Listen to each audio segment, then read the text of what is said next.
envelopes this year? Yeah? Still go out and buy envelopes. In my hand here, I have a very special envelope. In fact, it's the original envelope that was deposited in our special bank in 1838. When you see the photos up and the images of what aerial surveillance can now do for us nowadays in discovering things, in our archives, this is the original little envelope with some stamps and some ropes that sealed it with. And inside the envelope were two very special items, or actually three of them. Flamingo leaves, feathers. Yeah. And on the envelope is written that it was used as money in 1838. So I'm just going to carefully put it back in here so I don't break the stuff.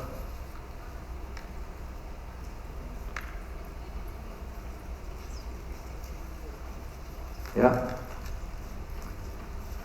So the story goes is that many companies nowadays starting up, right? And it's awesome to start businesses. It's cool. I guess most innovators around the world want to start things and fiddle with new ideas and new ventures.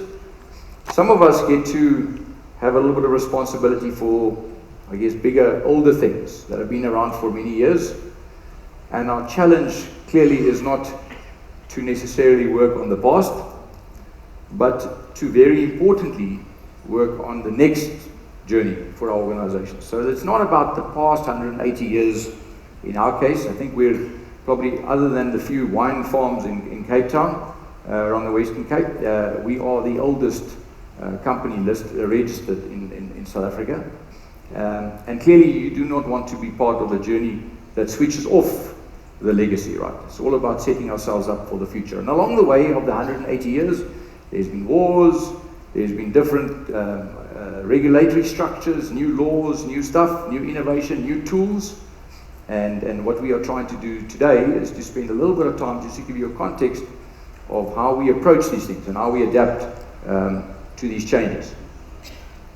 To start off with, and people talk about this a lot, they talk about the cliche of the customer as a king or queen, and it's about standing the test of time really for us.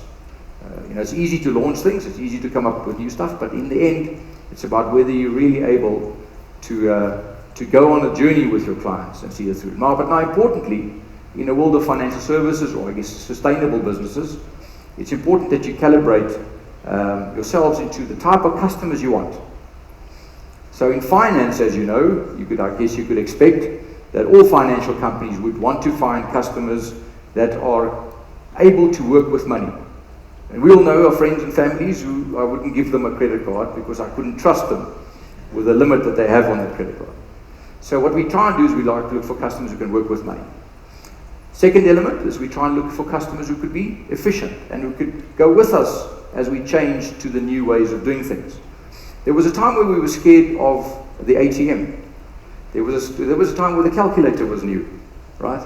And tools come, and as they go through that, if your clients don't help you to adapt to the new changes, if the things that we come up with our clients, if they're not able to absorb and adjust to the innovations and stuff, and clearly you sit with a client set that can't get you to the future. And then the last one, which is probably the most important one, is this whole concept of trust. Trust through having customers that behave well, that are honorable in society. We all know that. You can see examples where companies go down when they've been able to attract clients, but the clients are not honorable. In financial services, clearly, you all know how important this thing called trust is. So that's very important for us. And if we have customers that are honorable, can able to work with money and are efficient, they as a consequence of them, we will have incredibly good staff to absorb that. An honorable person won't allow you to give them a relationship manager or a banker that is a crook, right? And so if we have people who are looking for innovation and innovative ways of doing business, but we restrict them and we give them old processes, they'll sort of leave us. And the third one is if our customers are looking for, they're able to work with money, they'll keep us honest to make sure that we are also able to innovate with them along the journey. So this thing called customer centricity It's much more than what people always think about, and sustainability and standing the test of time is critical. All right. The way we approach customer centricity is we think that it's not about technology, and we all heard that in our statements. We really think it's about winning the hearts and minds of customers. And if you think about our innovations, we are ultimately driven around a single purpose that we've had over 180 years, and that is that we're trying to help people manage their money. Now, in the fullness of time, we think that people will still need help managing their money. Because unless someone else finds a different chip in us, we will still be useless at looking after our finances. We will waste it on the wrong things, we'll buy things for the wrong price, we'll sell it at the wrong time, and we'll invest in the wrong stuff, and we won't get out of investments in the right time, right? So we are all vulnerable, and it's this emotion in finance that gives us so much energy, and most of our innovation goes into this helpfulness that we refer. So globally, all financial services, everyone that launches anything is driven around this. How do we keep track and are able to use technology, especially the exponentialness with which it comes, to really win the hearts and minds of customers. No matter what brand it goes up with, or whatever technology you use, is really about winning the hearts and minds of our customers. To put it into context, there's an emotion when you swipe your plastic, or you dip it, and it doesn't work, right? And some organizations understand that emotion. There's an emotion when you buy a house, and you're trying to finance it, and the financial answers come too late, and people don't respond fast enough. There's an emotion in all of these moments, and we are fixated on focusing on innovating around those. From an innovation perspective, the tool sets of our time. Now, I use bicycle just as an image, as an analogy for another, I guess, vehicle or a need that has stood the test of time. Along the years of the history of the bicycle, which is probably almost as old as we are as a business, there's been many that said the bicycle is dead, right? Many people have stood up and said, let's disinvest from this investment, let's close this because the bicycle is dead. When the motorbike came past, the bicycle was supposed to be dead. Still today, this need for transportation is satisfied with a massively powerful vehicle. Along the way, people have found different ways of innovating that vehicle. The element of journeys is captured into that thing, and we reflect we focus a lot on making sure that we keep the vehicle, the holistic vehicle of helping people with their finances, all intact. So it's pointless to invest in bells the whole time, or fixed seats, or paint your bicycle if you don't fix the gear system, right, as an example. So the whole of the bicycle needs to be kept in tune. And interestingly, in our organizations like ours, which is like big stuff and most big companies work on, is often the innovation is throttled because structures don't work together. So we could have, for example, a wheel department or a gear department or a handlebar department. In our world, the homeless department, the current account department, or an online banking department, where the organizational structures don't allow people to work together. And many of the executions today, when you think about it, it's about OTTing this infrastructure and the big organizational structures we have. So remember the bicycles that you used to ride on, where the gears was between your legs on the frame, right? And then out come people that said, okay, why don't we put the gear system where my hands are? And if you had a conflict in your organizational structure that the handlebar department wouldn't speak to the gear department or the frame department, then you would resist the change or the innovation to really look after the customer solutions. So bicycles in our world is exactly the same as we're trying to solve in financial services. The other thing to think about when you think of us or organizations like us is that we must not try and behave like the small guys, right? Big organizations have got momentum in it. There's a reason why that's big. There's history. There's lots of stuff in it. You can't hide behind a bush. You are effectively an elephant. Now, some elephants are able to stay in the game, and some elephants can have a true purpose of its march, which brings us back to strategy. If your strategy is not 100% focused on executing us into the future, then you'll get stuck, right? So we think that the blessings that we have in these big organizations is the fact that we've got so much stuff, we've got so much data, we know more about anything, we have got more technology, more innovation, more tools and more capacity to do so much more. We've got the client bases. It's about leveraging those things to deliver, I guess, to our purpose. All right, but now all companies can say what we've just said. How do you actually apply this, and what are we trying to do into the future? There are two elements to this. The first talks about our customer experiences. And ultimately, if you think about the history that we've gone to now, there's been a history of, I call it digital innovation, and now we're going into platform innovation. So the digital innovation phases spoke a lot around taking manual processes and paper processes and giving you an option to do it so digitally yourself. But we never got rid of the paper processes, so it's always been an alternative. In the platform future, there is no alternative to paper-based processes other than through the platform.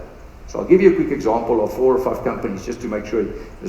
When last have you sent an email to Google? When last have you called Google? Now we do the same as a company. We have a lot of questions our customers ask us, and we need to provide them some answers.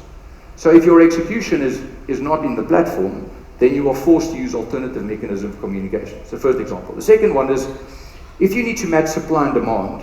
Now let's say, for example, I have a good Forex expert who needs to speak to a customer who needs Forex advice, or an investment advisor that needs to speak to a customer who's just inherited money. The matching supply and demand is difficult if you don't do so in the platform. So the Ubers of the world have shown us how you do platform-based supply and demand matching. I log in and I request a vehicle, and someone else logs in and I can supply that need. But it is done in the platform. The third example is there was an old way of retailing and selling stuff. Think about like normal retail, normal shops where you put stuff on the shelves and customers have to go and find their stuff. The alternative in the platform futures makes it impossible for you to get the product unless you haven't logged in and authenticated in the platform. So you log into the Amazons of the world and they contextually give you the stuff that you need, and they don't tell you a product that they know that you didn't like or potentially it wasn't something that you wanted. So the platform executions is the stuff that all of us in financial services, or the big players of volume and needs of customers, are going to migrate to over the next few years. But what does it mean for our staff and for the people that work in finance? Over the 180 years that we've been around, certainly we found that no matter what innovation came along, it ultimately eventually is still about the people. Best example I use there is in Uber today. There's not a single customer experience that cannot be satisfied or can be satisfied without the driver being there. So what we're setting up is platform-based activities to help our staff impress their customers. So think about attending and visiting a customer, being able to supply and demand match the need they've got, and having the tools to make you look like a hero in front of your customer. That's why we too invest heavily in our infrastructure. If you think about new platform people, think about Apple, how much investment they make into those experiences in their app, in their stores where customers come in. So that's exactly what happens. But when you go to our environments, you'll be working on the platform. When you walk in there, we'll know who you are.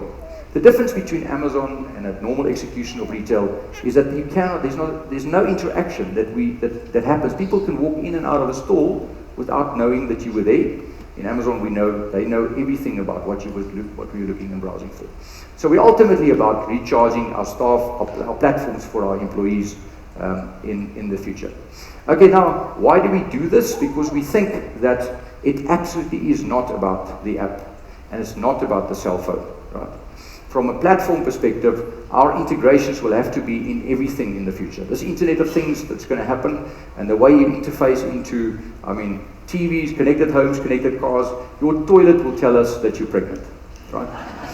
The point is that the networks and the way that we interface are going to require us to have an incredible security platform that people can interact with. So all big players around the world will focus a lot more on trust, building platforms and interactions that are able to be OTT'd, absolutely. We OTT ourselves or we integrate into platforms. And it's important because we don't know where trade is going to happen in a few years' time. We have got no view whether houses are going to be sold in this platform or that platform. It's important for us to be activated into those platforms, to be able to be there for the financing and the trade that ultimately happens. All right, but organizations like ours don't survive 180 years if you lose track of society. You can come up with gadgets and you can do incredible stuff. So even if we're great at understanding and taking, let's call it the historical view of behavioral economics and behavioral data and credit, even if we took that and we went into this contextual world, even if we took our digital stuff and we put it into this platform, and even if we took our products and created proper solutions for people, even if you did that, great, and you drop the ball on trust and you drop the ball on what society is expecting of you, we will fall out. I'll give you a quick example.